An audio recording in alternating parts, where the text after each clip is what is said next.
Hey, what's up, guys? In today's video, I will be going over the Amazing Spider-Man game from 2012, which obviously is a tie-in from the movie released the same year. But during this review, I'll not just go over the story, I will be also sharing my opinions on things that I liked and disliked about the game, my 100% journey, and seeing how it holds up in 2024. One thing before the video starts is that everything in the video is my opinion, so if you don't agree with me, that's perfectly fine. I'm even looking forward to seeing other perspectives, but let me know why you disagree and why you think I'm wrong. Instead of leaving a vague comment that comes off as hating. But enough rambling, let's start.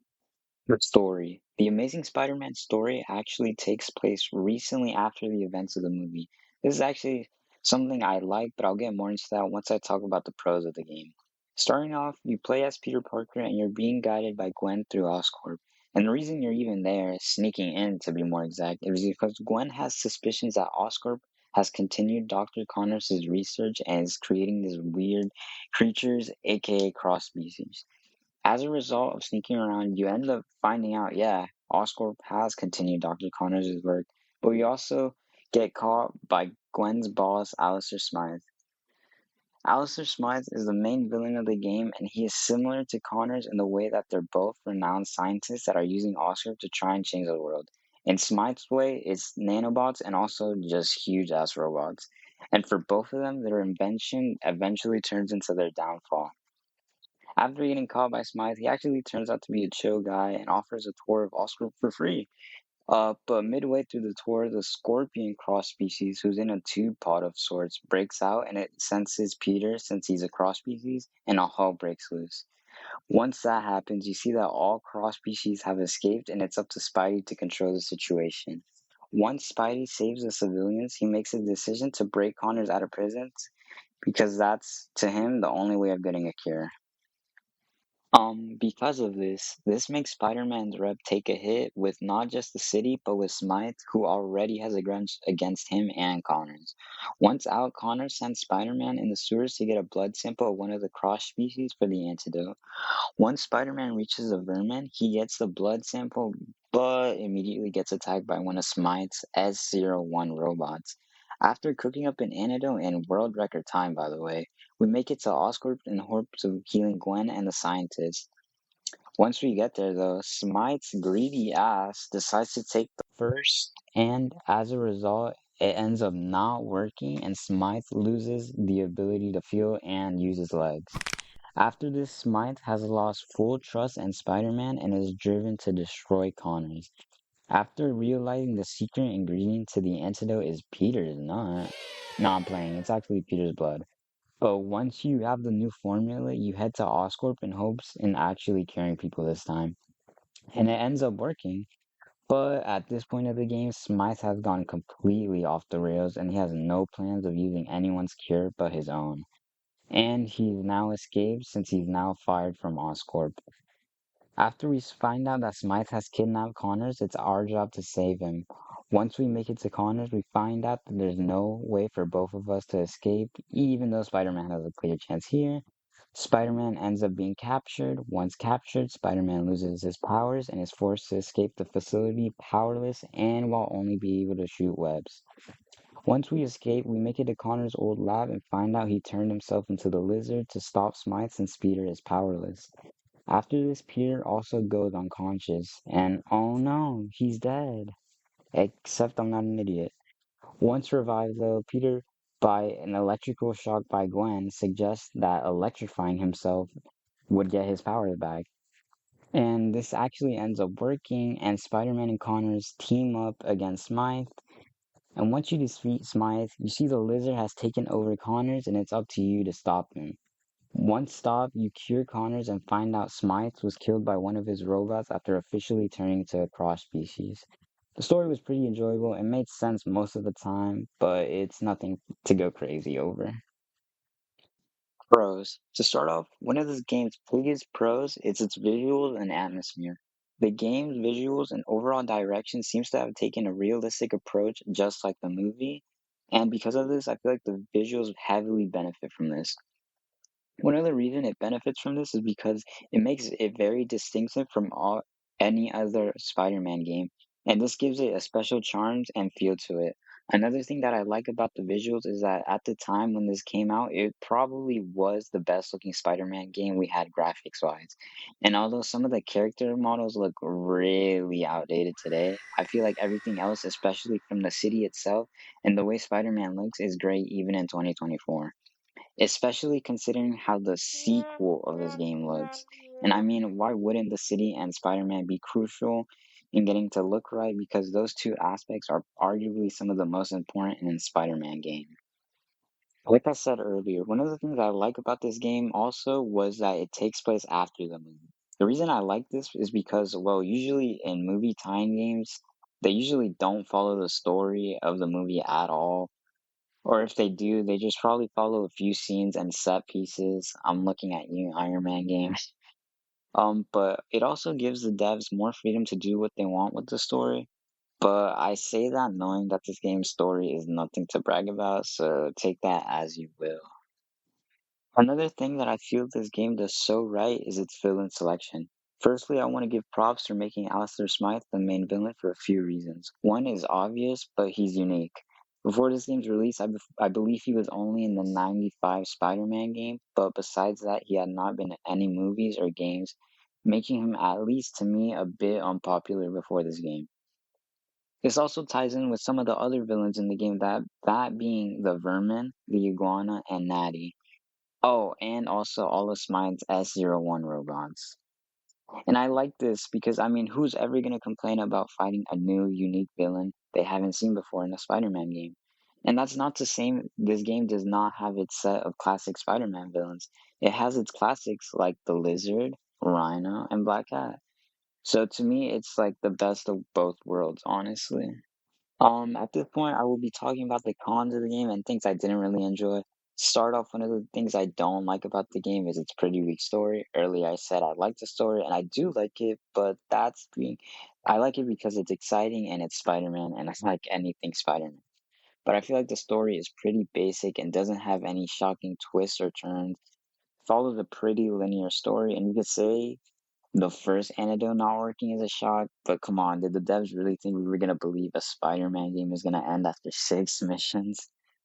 The story just also has a lot of head-scratching moments that I don't even really want to get into because they're honestly few in between, but when they do happen, it just leaves you really confused. The boss fights. The boss fights are another aspect of this game that just falls so flat and it's sad to see.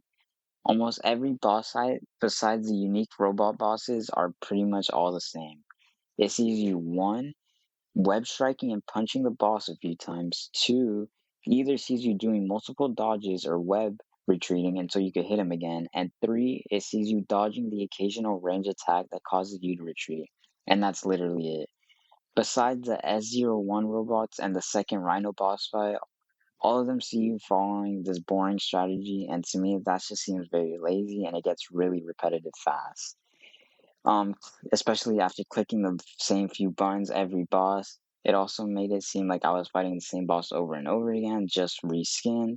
The last thing I don't really like about this game is its set pieces.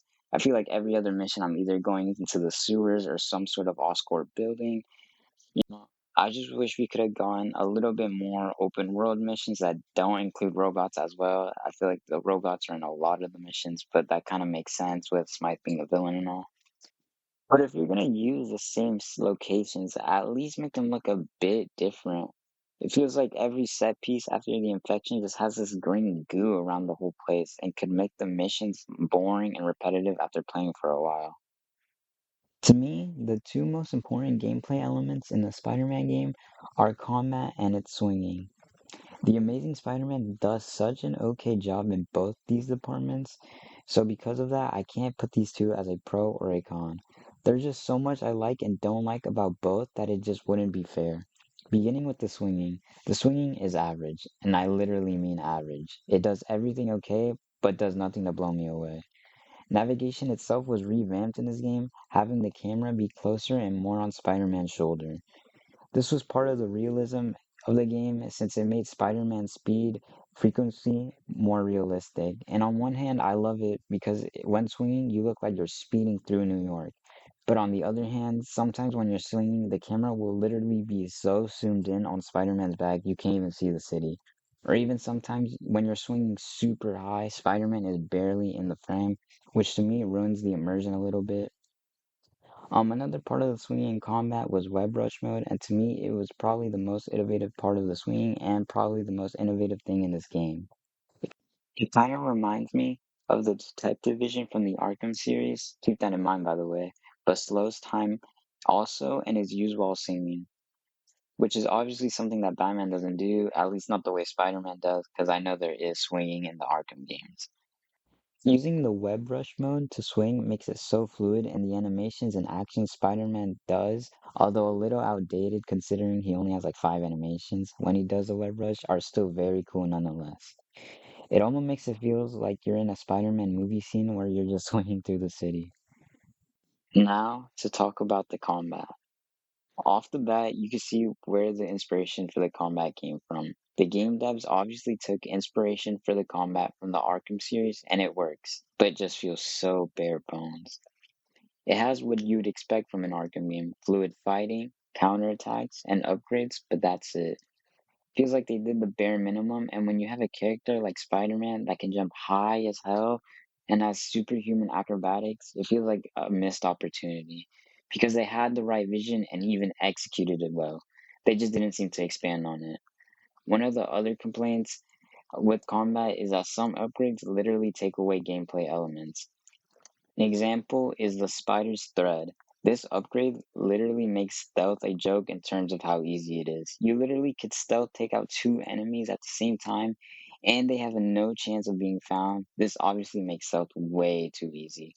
Another example is combat fury.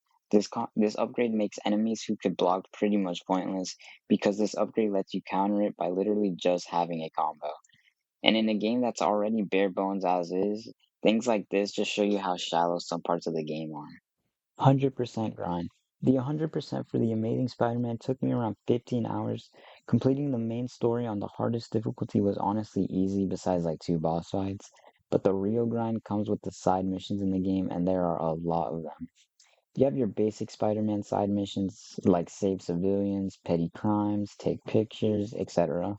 Some of the unique ones are Oscorp Labs, which seem like mini versions of the Russian hideouts from the sequel. These are pretty easy. They just see you in a room where you have to take out Oscorp guards and then hack the computers. Some have 2, some have 4. And we have the underground facilities, which sees you doing an actual mission with a boss fight at the end. The first one sees you going into the sewers trying to find a DA, and it sees you moving these abandoned trams and then fighting Iguana. The second one sees you again in the sewers trying to bring back power, but in the process we meet Rhino and have probably my favorite boss fight in the game. The most gruesome part was definitely the comic books. There are 700 of these, but the good part is that they are scattered all around the city, so you could easily get a few hundred before the game is done. Another thing that makes it easier is that the last 200 comic books show up directly on your map as a dot. And that's the Amazing Spider-Man. Although sometimes very basic and bare bones, I feel like it still has a lot to offer from great visuals, okay swinging, and a pretty fun story with unique bosses with a variety of side missions and extras. And because of that, I feel like if you're a diehard or even an average Spider-Man fan, you'll enjoy something about this game and should definitely try to get it if you have a 360 or PS3. Anyways, that's it for me. Thank you for watching my first official video, and goodbye.